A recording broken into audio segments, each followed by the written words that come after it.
ಸಾರಥಿ ಯಾವುದಾರೆಂದರೆ ಈ ಕುಂಬಿಳಿಯೋಳ್ ಕುಶಲದಿಂದೊಪ್ಪುವ ತೊಂಡೆನೂರೆಂಬ ಪಟ್ಟಣಕ್ಕೆ ಅಧಿದೇವತೆಯಂತೆ ಮೆರೆಯುತ್ತಿರುವ ಶರತ್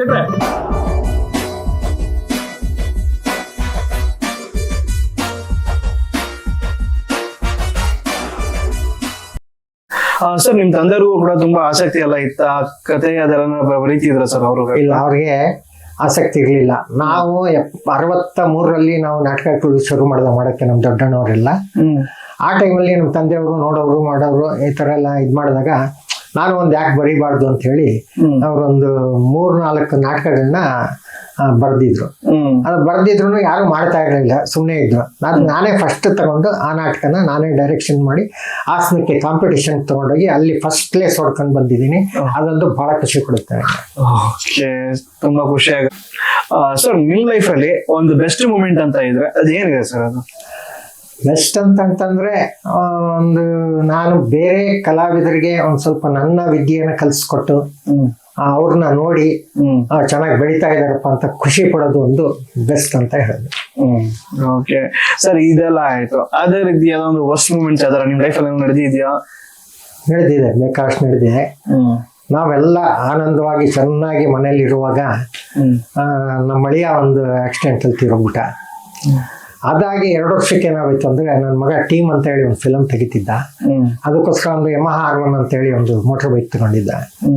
ಆ ಮೋಟರ್ ಬೈಕ್ ಆಕ್ಸಿಡೆಂಟ್ ನಲ್ಲಿ ಅವನು ಎಕ್ಸ್ಪೈರ್ಡ್ ಆಗ್ಬಿಟ್ಟ.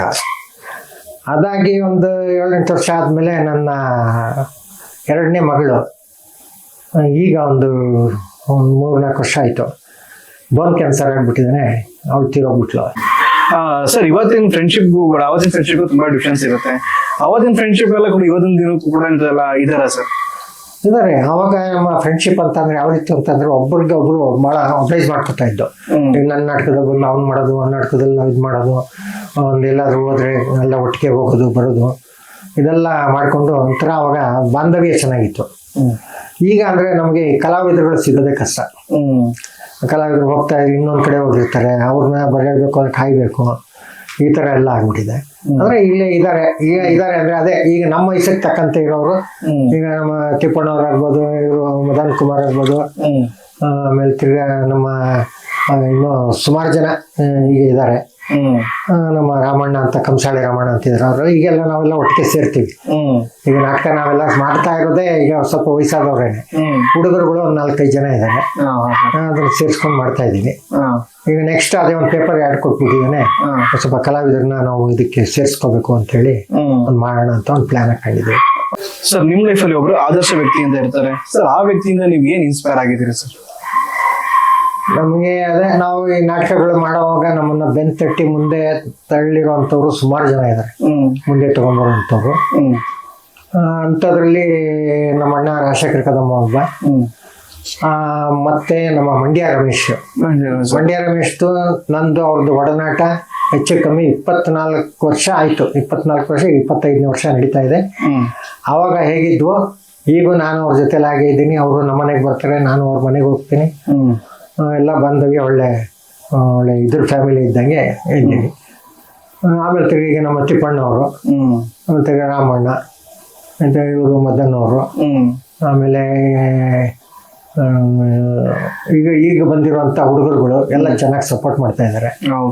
ಉಲ್ಲಾಸ್ ಅಂತ ಹೇಳಿ, ಆಮೇಲೆ ಇನ್ನು ಹೆಸರುಗಳು ಸರ್ ನಿಮ್ಗೆ ಹಲವು ಸಂಘ ಸಂಸ್ಥೆಗಳಿಂದ ನಿಮ್ಗೆ ಕೂಡ ಅವಾರ್ಡ್ಸ್ ಗಳೆಲ್ಲ ಬಂದಿದೆ. ಅದ್ರ ಬಗ್ಗೆ ಒಂದು ಎಕ್ಸ್ಪ್ಲೇನ್ ಮಾಡಕ್ಕಾಗುತ್ತೆ ಸರ್? ಮಾಡ್ತೇನೆ. ಫಸ್ಟ್ ನನಗೆ ಅವಾರ್ಡ್ ಸಿಕ್ಕಿದ್ದು ಅಂತ ಹೇಳಿದ್ರೆ ಹಾಸನದಲ್ಲಿ ಒಂದು ಕಾಂಪಿಟೇಷನ್ ಇದ್ರೊಳಗಡೆ ಅಲ್ಲೊಂದು ಹಾಸನದಲ್ಲಿ ಒಂದು ಅವಾರ್ಡ್ ಸಿಕ್ತು. ಮತ್ತೆ ಬಳ್ಳಾರಿ ಒಳಗಡೆ ರಂಗತೋರಣ ಅಂತ ಹೇಳ್ಬಿಟ್ಟಿದ್ದಾನೆ, ಅಲ್ಲಿ ಒಂದು ಪ್ರಶಸ್ತಿ ಸಿಕ್ಕಿದೆ. ಮತ್ತೆ ಆಮೇಲೆ ಅಮರ ಕಲಾ ಸಂಘ ಅಂತ ಹೇಳ್ಬಿಟ್ಟು ಅವರು ಒಂದು ಸನ್ಮಾನ ಮಾಡಿದ್ದಾರೆ.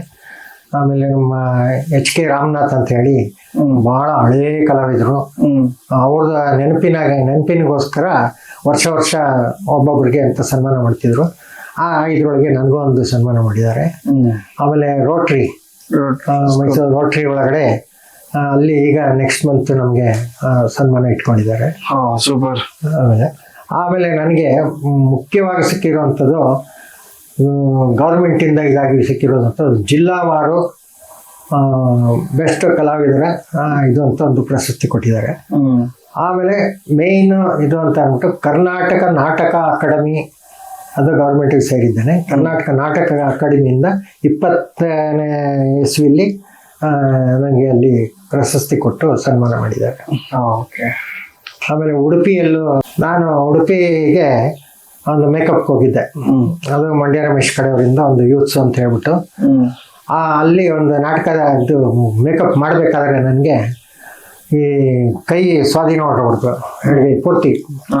ಮೇಕಪ್ ಕಿಟ್ ಹಿಂಗೆ ಒಂದು ಕೈಲಿ ಇಟ್ಕೊಂಡಿದ್ದೆ, ಒಂದು ಕೈ ಹಿಂಗೆ ಬಿದ್ದೆ ಹೋಗ್ಬಿಡ್ತು. ಇಲ್ಲಿಂದ ಇಲ್ಲಿವರೆಗೂ ಇದೇ ಇಲ್ಲ, ಏನು ಇಟ್ಕೊಳಕ್ಕಾಗಲ್ಲ, ಎತ್ತಕ್ಕಾಗಲ್ಲ. ಅದು ಒಳ್ಳೆ ಯೂತ್ಸ್ ಅಂತ ಅಂದ್ಬಿಟ್ಟು ಒಳ್ಳೆ ಇದು ಪೌರಾಣಿಕ ಇದು ಟೈಪ್ನಲ್ಲಿ ಬರುತ್ತೆ. ಅದೇನಾಗಿತ್ತು ಅಲ್ಲಿ. ಆಮೇಲೆ ಮಂಡ್ಯ ರಮೇಶ್ ಅವರೇ, ಇಲ್ಲ ನೀವು ಮೈಸೂರು ಹೊಟ್ಟೋಗ್ಬಿಡಿ, ನಾವು ಹೆಂಗಾರ ಮಾಡ್ಕೊಂಡ್ಬಿಡ್ತೀವಿ. ಇಲ್ಲ ಸರ್, ನಾನು ಮುಗಿಸ್ಬಿಟ್ಟೆ ಹೋಗ್ತೀನಿ ಅಂತ ಹಠ ಮಾಡಿ ಕೂತ್ಕೊಂಡು ಆವತ್ತೊಂದು ದಿವಸ ಅದ್ರ ಶೋಗೆ ಮೇಕಪ್ ಮಾಡಿ ಅಲ್ಲಿಂದ ಹಾಸನಕ್ಕೆ ಬಂದು, ಹಾಸನದಲ್ಲಿ ಒಂದು ಶೋ ಇತ್ತು, ಅದು ಮುಗಿಸ್ಕೊಂಡು ಆಮೇಲೆ ಬಂದು ಸ್ವಲ್ಪ ಟ್ರೀಟ್ಮೆಂಟ್ ತಗೊಂಡೆ. ಅದು ಆವಾಗ ಉಡುಪಿಯಿಂದ ಬಂತು, ನನಗೆ ಲೆಟರ್ ಬಂತು. ಆವಾಗ ಆ ಡ್ರಾಮಾಗೆ ಫುಲ್ಲು ಫಸ್ಟ್ ಪ್ಲೇಸು, ಎಲ್ಲನೂ ಮೇಕಪ್ಪಿಂದ ಹಿಡಿದು ಇದರಿಂದ ಹಿಡಿದು ಎಲ್ಲದ್ರಿಂದ ಫಸ್ಟ್ ಪ್ಲೇಸ್ ಬಂತು. 3 ವರ್ಷ ಸತತವಾಗಿ 3 ವರ್ಷ ಅಲ್ಲಿಗೆ ಹೋಗಿದ್ದು. ಮಂಡ್ಯ ರಮೇಶ್ ಅವ್ರದ್ದು 2, ಆಮೇಲೆ ನಾಗಮಂಗಲ ಒಂದು ಕನ್ನಡ ಸಂಘ ಅಂತಿದೆ ಅವ್ರದ್ದೊಂದು. 3ರಲ್ಲೂ 3 ಸಲ ಹ್ಯಾಟ್ರಿಕ್ ನನಗೆ ಇದು ಫಸ್ಟ್ ಪ್ಲೇಸ್ ಬಂದಿದೆ ಅಲ್ಲಿ. Super sir. ಅದೊಂದು ಖುಷಿ ಸರ್. ಅವತ್ತಿನ ದಿನ ನೀವೆಲ್ಲ ಹೇಳೋರಲ್ಲ, ಕೈಯೆಲ್ಲ ಹಿಂಗ್ ನೋವಾಯ್ತು ಹಿಂಗ್ ಮಾಡಿದ್ರು ಅಂತ, ಅವತ್ತಿನ ದಿನ ನೀವು ಅಷ್ಟು ಕೂಡ ಕುಗ್ದೆ ಮಾಡಿದ್ರಲ್ಲ, ಅದ್ರ ಬಗ್ಗೆ ತುಂಬಾ ಖುಷಿ ಆಗುತ್ತೆ ಸರ್. ಇವತ್ತಿನ ದಿನಕ್ಕೆ ನೋಡಿ, ಏನೋ ಒಂದ್ ಚಿಕ್ಕ ವಿಷಯ ಆದ್ರೂ ಕೂಡ ಬೇಕಾದ್ರೆ ನಾಟಕ ಬಿಟ್ಬಿಟ್ಟು ಹೋಗೋದಲ್ಲ ನಾವು ಕೂಡ ನೋಡ್ತಿದೀವಿ. ಇವತ್ತಿನ ದಿನ ಕೂಡ ನೀವು ಮಾಡಿದ್ರಿ ಅಂತಂದ್ರೆ ಸಿಕ್ಕಾಪಟ್ಟೆ ಮಾಡ್ಲೇಬೇಕಲ್ಲ. ಮೇಕಪ್ ಮೇಲೆ ಬೇರೆಯವ್ರು ಇಲ್ಲ, ಮಾಡ್ಲೇಬೇಕು. ಅದು ಮಾಡದೇ ಇದ್ರೆ ಪಾಪ ಅವರು ಹೆಂಗೋ ಆಡೋ ತಿಡಿಯಾಗಿ ಮಾಡ್ಕೊಂಬಿಡೋದು, ಮುಟ್ಕೊಳ್ಳೋದು, ಹೋಗೋದು ಸ್ಟೇಜ್ ಮೇಲೆ, ಇದೇನಪ್ಪ ಮೇಕಪ್ ಸರಿ ಮಾಡ್ಕೊಂಡಿಲ್ಲ ಅನ್ನೋದು ಇದೆಲ್ಲ ಬರುತ್ತೆ. ಅದಕ್ಕೆ ಅಲ್ಲಿ ಒಂದು ಹುಡುಗರನ್ನ ಇಟ್ಕೊಂಡಿದ್ದೆ, ನೋಡಪ್ಪ ಇದೆಲ್ಲ ಸ್ವಲ್ಪ ಮುಚ್ಚಲ ತಗೊಡಿ ಮಾಡ್ಕೊಡಿ ಅಂತ ಹೇಳಿದೆ. ಅವರೆಲ್ಲ ತಗೊಟ್ರು ಮಟ್ರು ಎಲ್ಲ ಇದು ಮಾಡಿ ನೀಟಾಗಿ, ನಾವು ಫಸ್ಟ್ ಇಲ್ಲಿ ಯಾವ ರೀತಿ ಮಾಡಿದ್ನೋ ಅದೇ ರೀತಿ ಅಲ್ಲಿ ನೀಟಾಗಿ ಮಾಡಿದೆ. ಅವತ್ತು ದಿವಸ ಮಂಡ್ಯ ರಮೇಶ್ ಅವರು ಪಾಪ ಕಣ್ಣಲ್ಲಿ ನೀರು ಹಾಕ್ಬಿಡ್ಬೇಕು, ಹಿಂಗಾಗ್ಬಿಡ್ತಲ್ಲ ಅಂತ ಅಂದ್ಬಿಟ್ಟು. ಆಮೇಲೆ ಬರ್ತಾ ಒಂದು ವರ್ಷ ಗ್ಯಾಪ್ ಕೊಟ್ಟಿದ್ದೆ. ಆಮೇಲೆ ಕಂಟಿನ್ಯೂ ತಿರುಗಿ ಮಾಡಿದೆ. ಸರ್, ಇವಾಗಲೂ ಕೂಡ ಮಂಡ್ಯ ರಮೇಶ್ ಅವ್ರ ಜೊತೆ ನಿಮ್ಗೆ ಒಡನಾಟ ಇದೆ. ಈಗ ಅವ್ರದ್ದು ಸುಮಾರು ಶೋಗಳೆಲ್ಲ ಬರ್ತಾ ಇರುತ್ತೆ ನಟರಾದ್ರೆ, ಅದ್ರಲ್ಲೂ ಕೂಡ ನೀವು ಆ ಕಾರ್ಯ ಮಾಡ್ತೀವಿ. ಈಗ ಮೇಕಪ್ ನೋಡಿ, 22ನೇ ತಾರೀಕು ನಾನೇ ಮೇಕಪ್ ಅಲ್ಲಿ ಇದು ರತ್ನ ಸಿಂಹಾಸನ ಅಂತ ಮಾಡ್ತಿದ್ದಾರೆ. ಒಳ್ಳೆ ಡ್ರಾಮಾ, ಚೆನ್ನಾಗಿದೆ, ಫಸ್ಟ್ ಕ್ಲಾಸ್ ಆಗಿದೆ. ಅದಕ್ಕೆ ಅಲ್ಲಿ ಇರೋರ ಕೈಲಿ ಸ್ವಲ್ಪ ಅದು ಮಾಡೋದಕ್ಕೆ ಇದಾಗುತ್ತೆ, ನೀವೇ ಬಂದು ಮಾಡಬೇಕು, ನನಗೆ ಎಲ್ಲ ಮೇಕಪ್ಗಳೆಲ್ಲ ನೀವೇ ಮಾಡಬೇಕು ಅಂತ ಹೇಳಿದ್ರು. ಆಯ್ತು ಸರ್ ಅಂತ ಒಪ್ಕೊಂಡೆ. ಇವತ್ತು ನೋಡಿ, ನಮ್ದು 22ನೇ ತಾರೀಕು ಬಿದ್ದುಬಿಟ್ಟಿದೆ, ಇಲ್ಲೂ 22ನೇ ತಾರೀಕು. ಇವ್ರಿಗೆ ಮಾತು ಕೊಟ್ಬಿಟ್ಟಿದ್ದೀನಿ. ಈಗ ನಮ್ದಕ್ಕೇನೆ ಬೇರೆಯವರು ಕಳಿಸ್ತಾ ಇದ್ದೀನಿ ಮಂಡ್ಯಗೆ. ಸರ್, ಇವತ್ತು ನಮ್ಮ ಕಾರ್ಯಕ್ರಮ ಮುಗಿಯೋ ಸ್ಟೇಜಿಗೆ ಬಂದಿದೆ. ಈಗ ನಾನು ಕೇಳ್ದಿರಂತ ಕ್ವಶನ್ಸ್ ಯಾವ್ದಾರ ನಿಮ್ಗೆ ಯಾವ್ದಾರ ಹೇಳ್ಬೇಕು ಅಂತ ಯಾವ್ದಾರ ಅನ್ಸಿದೆ ಸರ್? ನಾನು ಕೇಳ್ದೆ. ನೀ ಎಲ್ಲ ಕೇಳಿದ್ದೀರಾ, ಎಲ್ಲ ಹೇಳಿದ್ದೀನಿ. ನನಗೆ ನೀವು ಶೆಟ್ಟಿ ಕಾನ್ಸೆಕ್ಸಿಂದ ಬಂದು ಈ ರೀತಿಯಾಗಿ ಒಂದು ಎಲ್ಲ ಮಾಡೋದಕ್ಕೆ ನನಗೆ ಒಂದು ಒಳ್ಳೆ ಖುಷಿಯಾಗಿದೆ.